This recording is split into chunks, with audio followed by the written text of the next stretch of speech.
Yeah, hi. Uh, Through the search of dragons, or it's actually not a search because they pop up everywhere. Uh, the last one I somehow discovered from Katowice. There was an earthquake, an unconfirmed, and I just made a little Google search there. And because I wanted to show you a few things, I suggest that you watch with me, like listening to Dave Talbot, what he has to say from the Symbols of an Alien Sky full documentary. That's just a short snippet of it. Listen and watch. I will put pause on the pictures that you somehow should try to keep in mind.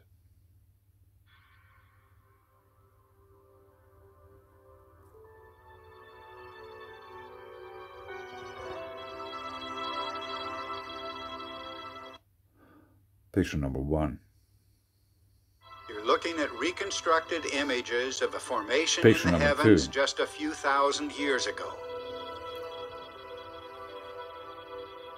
The configuration evolved through many phases, evoking reverence and awe, a model for kings and kingdoms for thousands of years. Picture number 3. And now picture number 4. Great temples and Watch at that. Like the basic structure of it.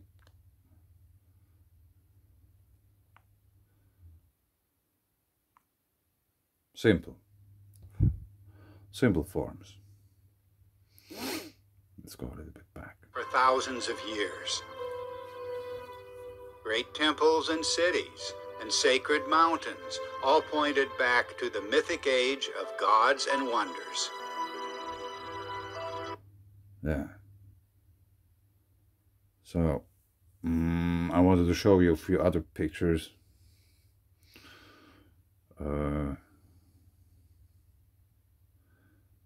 For example, this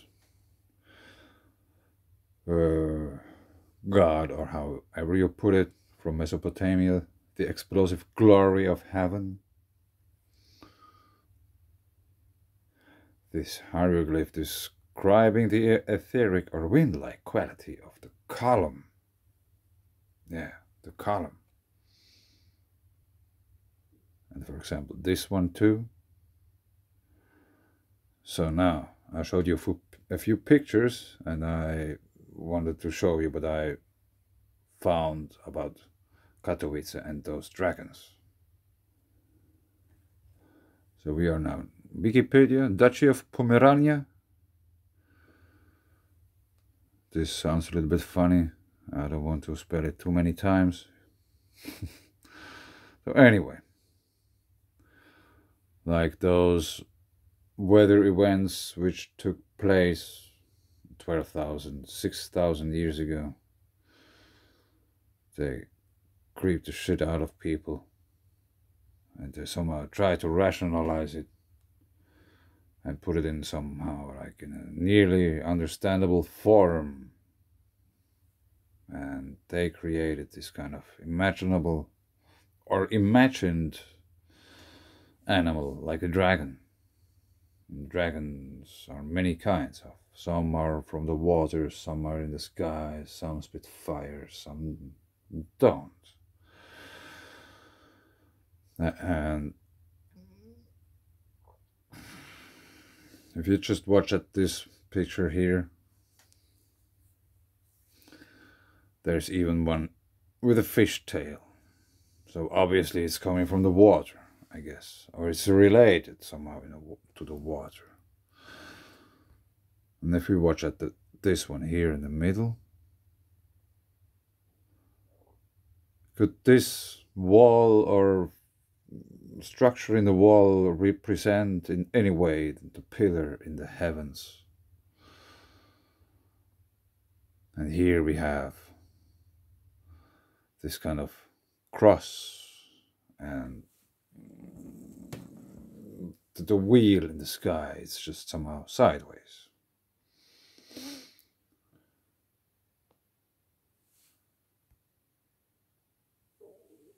So there's one flag with those griffins, and yeah, I found somewhere earlier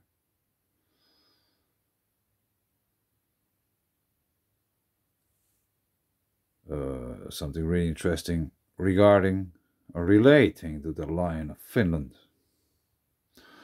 So this is some map, really old. I tried to figure out what it represents. I have no idea. They didn't have GPS back in the days. Probably this is Finland. I have no idea.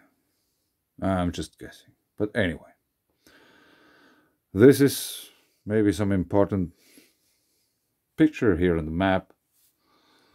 Watching the same what we saw just before. But we also have, for example, this thing here on top. Peacock feathers? Yeah. They might really could be peacock feathers. Why?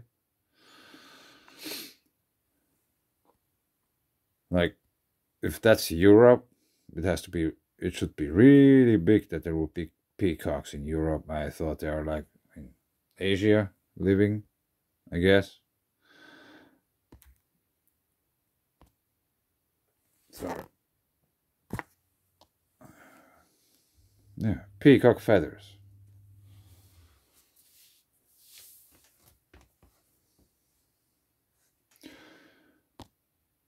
It's just through time and culture and rationalization, they became peacock feathers. And there could be much more things be said about this one, but I wanted to show you this other thing.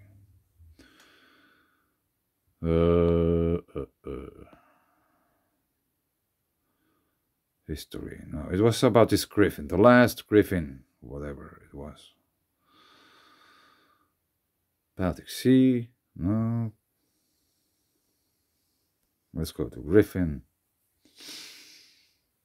Yeah, Dutchy Pomeranian. Yeah, I was close.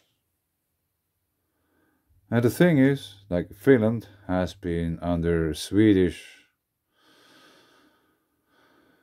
rulership for some time, and then it was under the Russians and then back to the Swedish.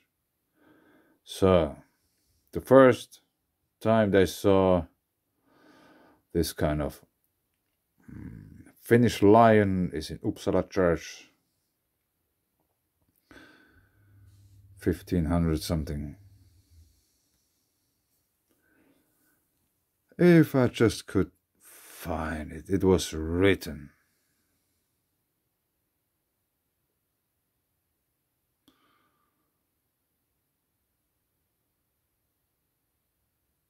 Yeah.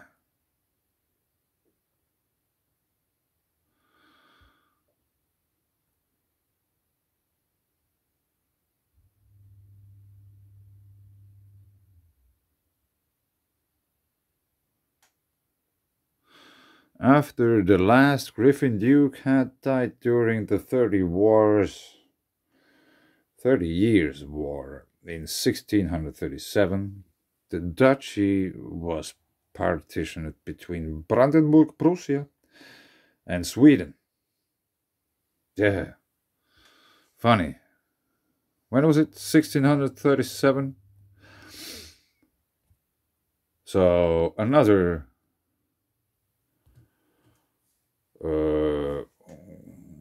clue to why Finland has probably, like, the reason why we have a lion in the flag, or we, the Finns, have. I'm also one, but I don't care too much about that. Yeah, because I don't think it's important at all. And this is the dragon could look like in real life.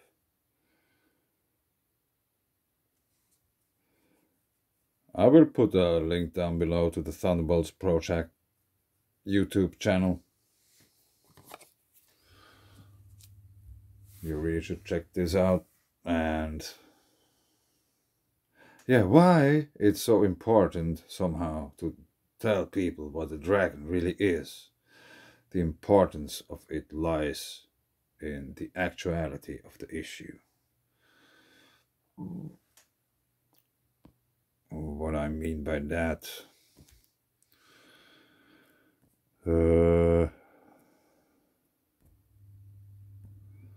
this one.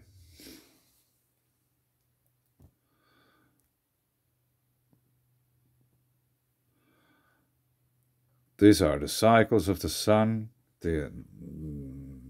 which is triggered by the galactic current sheet approximately every 12,000 years. So since the last one, it's again 12,000 years. And there's also half cycles, which is 6,000 years. Of course, 12,000, 6,000. And few people remember the story about the dude who let the crow out, and afterwards he put the pigeon out to see if there's any land. This other dude called Noah happened 6,000 years ago. It's not a coincidence about, like, they're talking about the deluge and all this kind of things, because those cycles are big happenings. We can see it already. Gulf Stream, jet streams, earthquakes, thunderstorms, floods, hailstorms, extreme heat, extreme cold. Yeah, we are in it. So, and everybody who's living in Middle Europe, you should be really get aware of all those thermal springs or geothermal activities, because,